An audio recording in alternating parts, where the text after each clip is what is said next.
It really originated organically, sort of out of our spending the time in the village of Tirna where we were shooting. It's the village where I grew up, and we spent a lot of time there together with Krysianna, and we were sort of really immersed both in the village itself and the natural landscape, but also the people there and kind of the questions that young people have in the village about leaving, staying, going, or whether they should leave the city and leave the village and go back to the city, which is sort of something that a lot of young Greek people are, thinking about. And sort of the story emerged organically, I think, of having two friends who are kind of pulled apart by this force of their lives changing, and then a sort of romance that develops around that. And I think they're not based on any specific person, but they're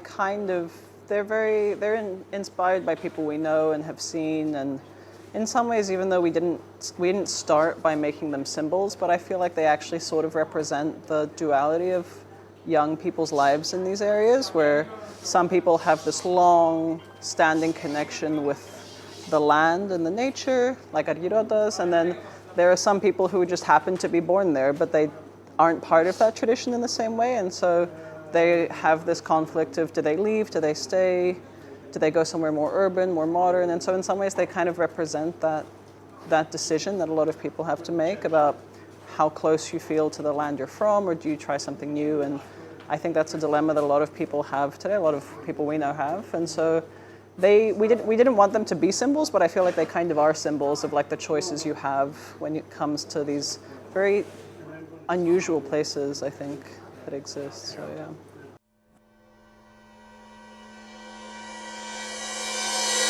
There's a lot of darkness in general when it comes to queer stories, and we felt like that was just something that it's not inspiring for us. It's something that I think, if anything, has created a narrative of experience for people that doesn't always reflect the nuances of the truth, right? So like there's so many people who live in these regions that are queer, and we, in Greece especially, we have this very specific conception of what it means to be queer and what queer liberation means and what the future holds for people, but actually we wanted to give something to people that was more real and more hopeful and more really expand the sort of collective imaginary of what life can look like for these people.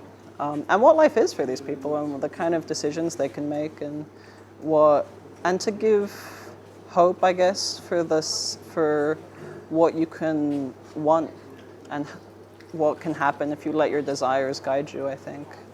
Yeah, it was always important for us to have a happy ending, sort of, not to end in a dark note or in misery. Obviously there's challenges, but the challenges that the characters face never have to do with their queerness. It's actually even never really mentioned or acknowledged. It's just like an organic part of their love, and the struggles that they experience are the struggles of growing up in the countryside, of falling in love for the first time, of losing your lover, which are just like much more raw and like sort of personal experiences, without kind of having to pigeonhole anything into a specific narrative of what we expect. And then also, as Krysianna said, that lets you kind of open up your imagination to what relationships can look like, and sort of the imaginary of what relationships can look like and what they can be.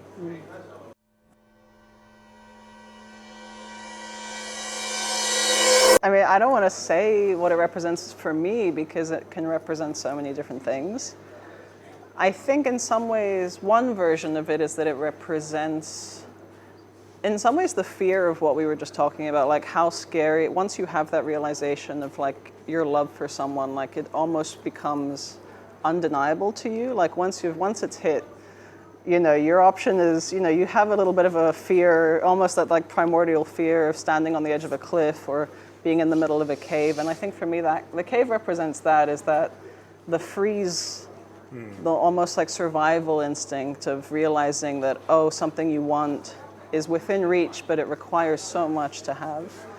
That's what it represents for me, but I also think it can represent a lot of different things. It can represent the beginning. It's almost a portal. We call it a portal often, like the beginning of a journey you can take.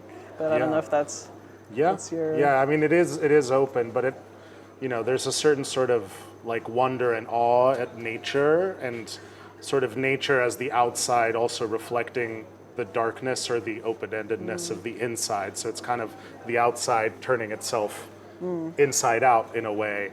And we never really see what is in this cave. It's always like a dark, open question. So it's also a space for like projection of both the viewer and of the heroine as well, who is sort of coming to terms with something in that void. And it's also kind of a womb in a way. Yeah, there's a lot of caves. There's almost this contrast between like the immense open space of where they are and also the sort of frightening claustrophobia of the abyss of the cave. And then we play with we play literally in nature a lot, but also in the movie the elements have so much force, like the water, the flow, the cave, all these things are not, just metaphors, but they kind of, their unique qualities, like the cave has this echo.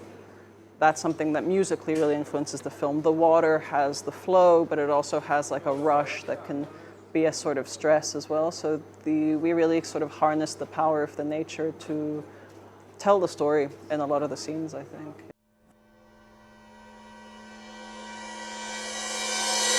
Part of the collectivist approach was, this project started very organically. As a short film with a crowdfunding campaign, we sort of put it all together. We never had a proper production. We didn't go with a production company. It was kind of a group of friends who would visit the village again and again and again, develop the story. And so we sort of had to create the production itself. For all of us, everyone in the team is in their 20s. No one had made a feature film before.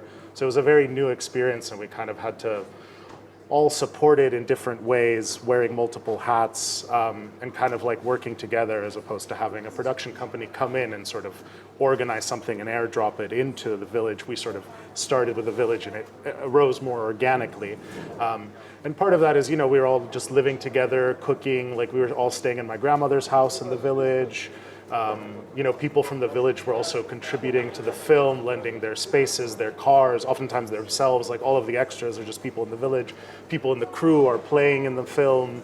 People are doing multiple roles. So it's kind of like this organic approach of not needing a top-down way of creating cinema, of just planting it in, but sort of seeing how it arises from the ground up. And I think what we did and the way we did it couldn't have been possible within the traditional framework of especially the Greek film industry, which is a little monolithic. And I think that influenced both the freedom of the storytelling itself, the fact that we did create something that defies, I think, the norms around love stories. When we wrote the script, our first thought was we should get a producer because that's what a normal person would do. And we realized that the responses we're getting were almost trying to move the film into something pre-established, which would make it easier to make and to pitch and to sell. But that wasn't in alignment with the kind of story we wanted to tell. And so both for the sake of the narrative strength, but also for the way we wanted to make the film, which was not to just helicopter in like a giant crew into this remote part of Greece that has a lot of very sacred nature, and that somehow just felt wrong to us in a way. So we wanted to have an ambitious scale for the story, but we also didn't want to do it in the way that is often done, right? So we didn't want to be invasive, I guess, is kind of the vibe. So out of respect for the people living in this village and their livelihood, but also out of the respect for the nature, the way you can shoot. If anything, everyone says we're doing something new and collectivist, but in some ways it's also quite old and sort of almost like a pre-industrial way of filming. So it requires you to wear a lot of hats because we weren't experts at everything. We all had to do a little bit of everything, which had its challenges, but I think also gave us a kind of freedom and a connection to the location and the people that we wouldn't have had if it was an extremely sort of classic, crisp production mode. So, and it also allowed for a lot of minds to contribute because we're all wearing a lot of hats, we're all helping with different elements, and that actually means you can harness people's sort of collective creativity even more.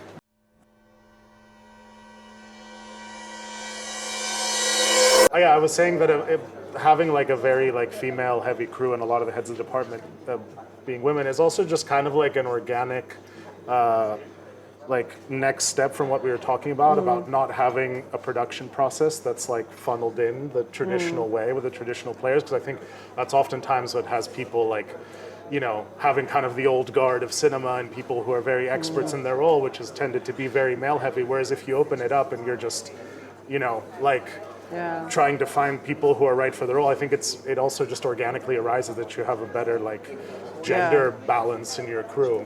Yeah, and I think if set dynamics are so important for us, and because this is a love story that requires a lot of intimacy and a lot of vulnerability, we wanted to create the best environment for that. And for us, that meant having, we prioritized, I think, vibe and community in a way, and respect. So none of us were probably the best technical experts at what we were doing. In many ways, we're very new, like this was the first feature, but actually having that, taking that risk with people to sort of join that journey and align with the kind of ethos and the energy we wanted for the shoot as being, I think, kind of almost a cocoon in the mountains to let people give what they wanted to give to the story. That was very important for us, and I think that just naturally guided us towards certain people. So. And part of that is also just like respecting the nature and like letting the nature guide the production. Like it was mostly all shot with like natural light. We were following the rhythms of the day, the sun, the rain. Like, so it's not, again, it's kind of the same thing as we were talking about before, is like not forcing, trying to create day out of night or night out of day, which is very common in cinema, kind of working within the constraints of what nature gives you. You know, I think that's also kind of related to the divine feminine of just like letting the rhythms of nature dictate the process. And if you only have 40 minutes to shoot, you only have 40 minutes to shoot, and that's what we do. Which is not to say it's easy, right? You have to make a different set of compromises and sacrifices because you are literally working with a set of constraints that you don't have power over. But that's also, I think, for us as directors, okay. Like, we're not, I don't think anyone felt like we had to be here to like create a new world.